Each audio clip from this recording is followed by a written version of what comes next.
Matin Sport.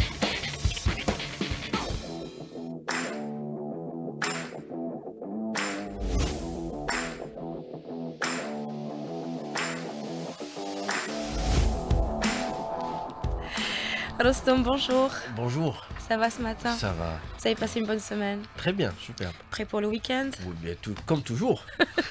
Comme toujours. Pas trop malade ce matin? Ah, Tout le monde est grippé ce matin, hein, c'est Ah, incroyable. écoutez, c'est la période, non? Ouais, Après tout, ouais. voilà. Même nos voix ont changé. C'est bien. Non, ça change change. un peu. Ouais. Allez, on entame ce matin sport ou cette page sportive avec du handball. La sélection féminine éliminée en quart de finale de la Coupe d'Afrique des Nations. Après sa défaite hier en quart de finale face aux Angolaises, multiples champions d'Afrique en titre sur le score de 15-34 suite à cette élimination, les handballeuses algériennes seront renversées en Coupe du Président. Ce sont des matchs de classement de la 5e à la 8e place, alors que les Angolaises disputeront les demi-finales demain vendredi face à l'Égypte.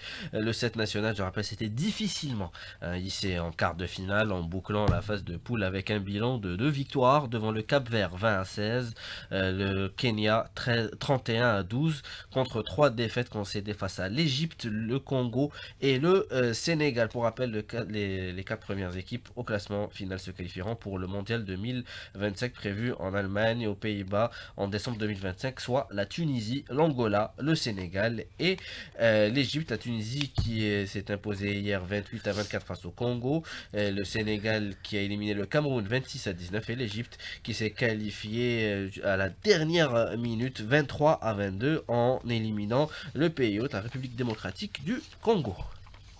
Alors, football toujours, non, plutôt football cette fois-ci, avec le CR Blues Z qui s'envole aujourd'hui à destination d'Abidjan pour son deuxième match de la Ligue 2, plutôt de la Ligue des Champions. Oui, la délégation du CRB se rendra ce jeudi matin en Côte d'Ivoire pour affronter samedi le stade d'Abidjan pour le compte de la deuxième journée de la phase de poule de la Ligue des Champions africaine, battue, je le rappelle, à domicile par les Sud-Africains d'Orlando Pirates 2-1 lors de la journée inaugurale.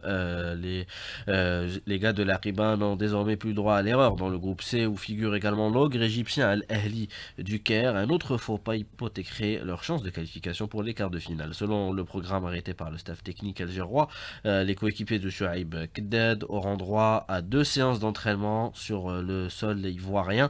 Une première cet après-midi, non loin de leur lieu de résidence, et une seconde demain vendredi à l'heure du match, soit à 17h heure algérienne, sur le terrain principal du stade Félix Boigny, théâtre de l'Empoignette de ce samedi. La bonne nouvelle côté algérien est que le coach Abdelkader Amani pourra compter sur un effectif au grand complet puisque le portier Mustafa Zerba et le défenseur Mohamed Azi, absents lors de la réception de l'AS Ochlef en championnat lors de la victoire de 2-0 du CRB, vont faire le voyage à Abidjan avec le reste du groupe. Et puis pour cette rencontre, la Confédération africaine de football a désigné un trio arbitral mauricien sous la conduite d'Ahmed Imtehaz Iralal pour diriger cette rencontre entre le stade d'Abidjan et le Shabab et le Blues Dead au stade Félix Boigny.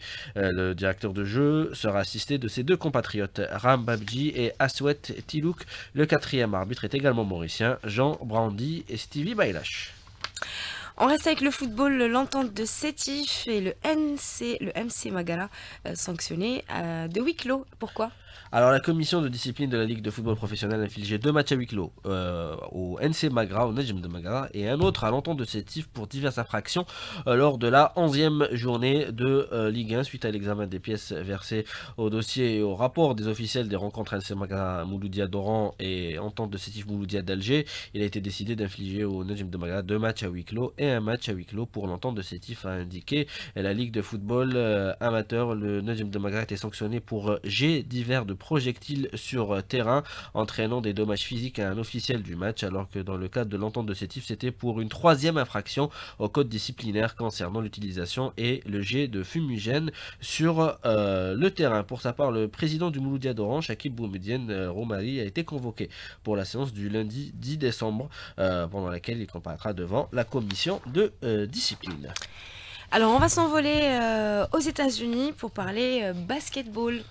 Oui, avec la conférence Ouest, la NBA, hein, bien sûr, où Minnesota, le match qui vient de se terminer, les Minnesota Timberwolves se sont imposés 108-80 face aux Los Angeles Clippers. Boston s'est imposé le champion en titre face à Détroit, aux Pistons de Détroit 130-120. Les Los Angeles Lakers ont été largement battus par Miami Heat 134-93 et Orlando Magic s'est imposé 106-102 face aux Philadelphia 76ers. 7h21, on va revenir au football pour parler des championnats européens. On va commencer par la première ligue. Ce beau match entre Newcastle et Liverpool, le leader. Score final 3 buts partout entre les deux équipes avec un doublé de l'Égyptien Mohamed Salah. Manchester City, première victoire pour les Citizens après 7 matchs sans victoire. Victoire à domicile 3-0 face à Nottingham Forest. Arsenal s'est imposé lors du choc face à Manchester United 2-0. Aston Villa a battu Brentford à domicile 3-1, large victoire de Chelsea 5-1 en déplacement face à Southampton. Everton s'est imposé à domicile 4-0 face à Wolverhampton. Aujourd'hui à 20h30, Fulham accueillera Brighton et à 21h15, Bournemouth face à Tottenham. Je rappelle que Liverpool est leader avec 35 points et compte 11 points d'avance sur le quatrième Manchester City. À la deuxième place, on retrouve conjointement Chelsea et Arsenal avec 28 points. Hier, pour le compte de la 19e journée du championnat d'Espagne, l'Athletic Bilbao s'est imposé face au Real Madrid 2-1 et suite à cette défaite, le Real Madrid reste deuxième avec 33 points et compte un match en moins qui se jouera face à Valence. Pour le moment, c'est toujours Barcelone qui est leader avec 37 points. Et puis il y a eu la Coupe d'Italie, la Fiorentina, quatrième de la Serie A, a été éliminée par son voisin Empoli en huitième de finale de la Coupe d'Italie, issu des tirs au but 4-3 pour Empoli, alors que le match s'était soldé sur un match nul, 2 buts partout. Il y a eu la qualification, je le rappelle, du Milan AC 6-1 face à Sassuolo. Et ce soir à 21h pour les huitièmes de finale, l'affiche Lazio de Rome face à Naples.